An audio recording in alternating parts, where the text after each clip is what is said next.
Right, let's now move on to reference materials.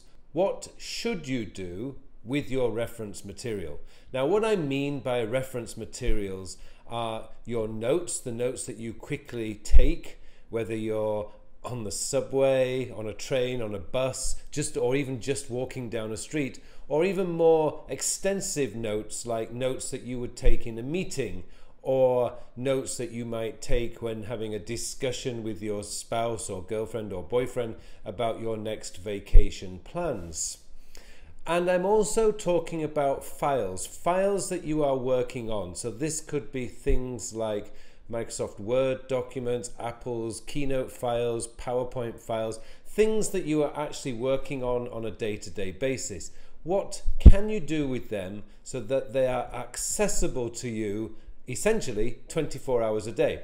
And this is where cloud-based services such as iCloud, Google Drive, Dropbox, and also things like Apple Notes, Google Keep, and of course my favorite, for those of you who know me from my YouTube channel, you know that my favorite application is Evernote for this kind of thing.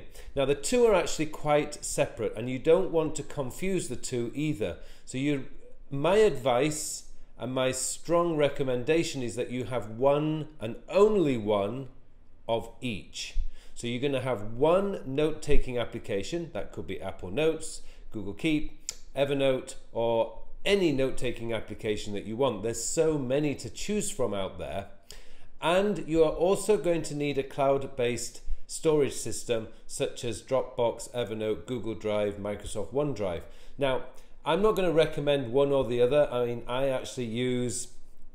personally, I use Evernote for my notes and I use Dropbox for my files, but occasionally I do use Google Drive, particularly if I'm collaborating with somebody who uses Google Drive.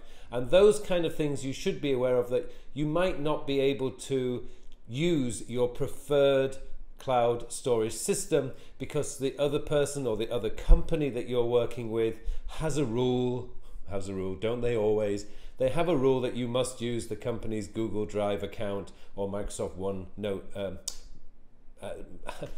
Microsoft's system, OneDrive. God, just left my mind there. So you may find that you have to use one or the other, but for your own personal use, my strong recommendation is that you use one of each.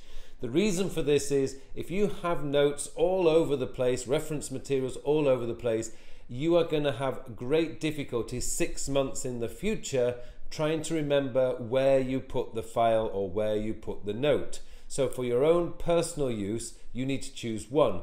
But remember, you can be flexible because other companies may insist that you use a different cloud service, and that's okay because basically you can't do anything about that. So what I'm going to do now is I'm going to show you through the presentation files to show you what you can do to set it up and how you can name the files. So this is really just a quick lesson, but I do want you to give you the completeness of this course so that you have everything ready to set up and really become supercharged at your productivity. Okay, so let's go and have a look. Okay, so what we're talking about here is the reference materials. We're talking about files and we're talking about the notes that you have collected and perhaps you've collected during the day. And what are you going to do with these notes and these files at the end of the day? Because this is where things can fall down if you don't actually have a system for your reference materials, because ultimately if you can't find what you're looking for, that is a complete waste of time. So let's first look at notes.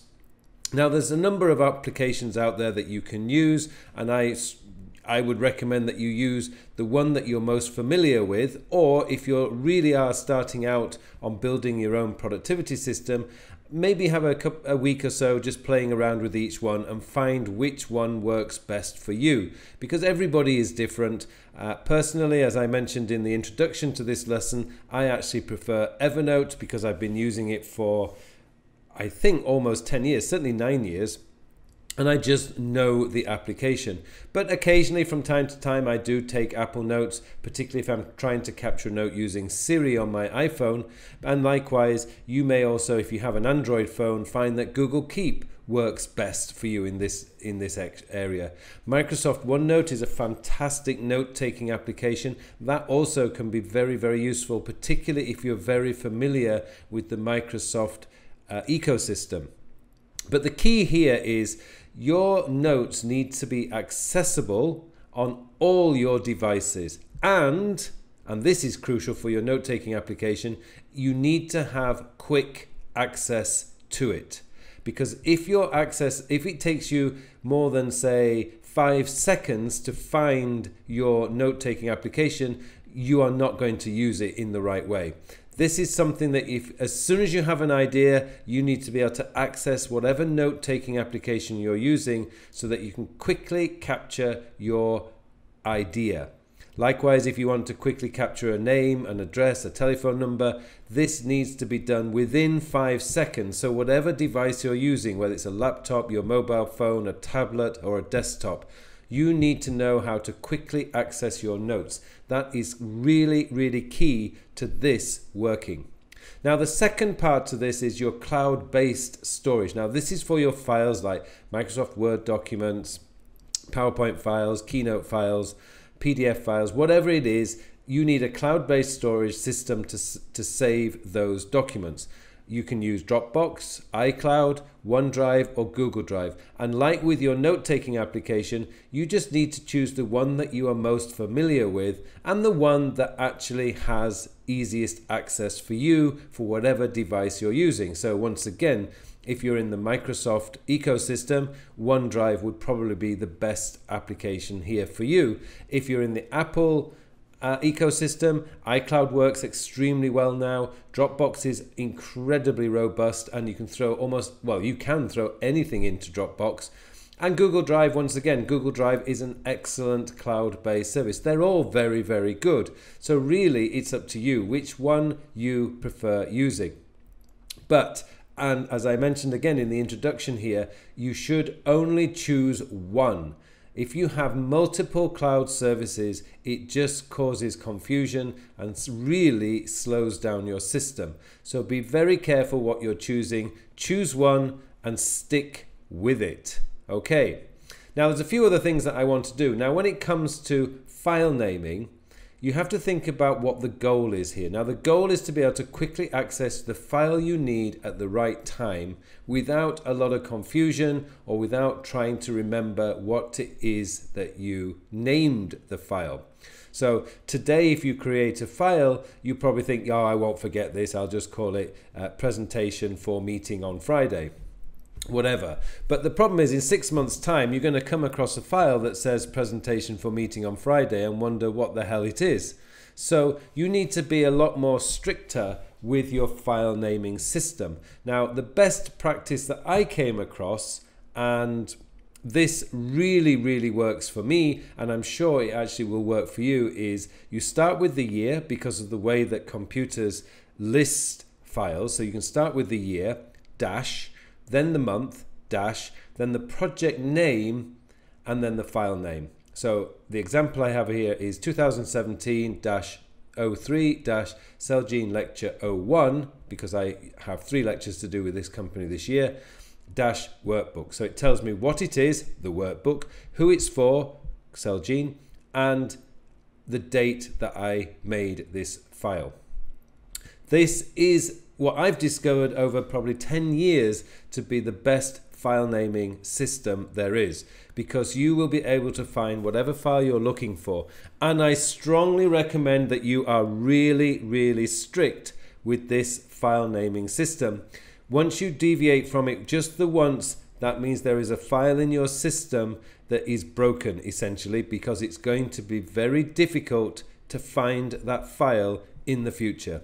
So decide on your file naming practice. As I say, the best practice I found out there is year first, then the month, then the project name, and then whatever the file is. So that works best. Get into the habit now. Now, if any of you guys out there are using an application such as Text Expander. Text Expander is brilliant for this. I use this as a trigger.